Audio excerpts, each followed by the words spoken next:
আসসালামু আলাইকুম অষ্টম শ্রেণীর শিক্ষার্থী বন্ধুরা, আশা করি তোমরা সকলে ভালো আছো। তোমাদের অর্ধবার্ষিক পরীক্ষা খুবই নিকটে, সেই অর্থে আমি তোমাদের প্রথম অধ্যায় যে প্যাটার্ন রয়েছে প্যাটার্ন থেকে কিছু বহু সৃজনশীল থেকে আমি মাত্র 3টি সৃজনশীল দিয়েছি, যেগুলো করলে তোমরা অবশ্যই কমন করতে পারবা।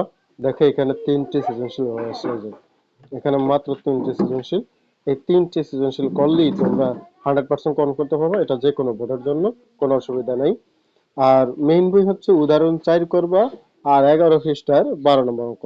এই টোটালি মোট 5টি অঙ্ক করলেই তোমরা 100% কমন করতে পারবে, এর মধ্যে কোনো সন্দেহ নেই।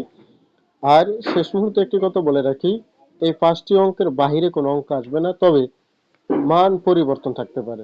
নিয়ম একই, এই নিয়ম একই, এই নিয়মের বাইরে কোনো অঙ্ক থাকবে না, তবে মানগুলো পরিবর্তন থাকতে পারে। আশা করি তোমরা করবা মনোযোগ সহকারে 100% পাস করার জন্য। ধন্যবাদ সকলকে।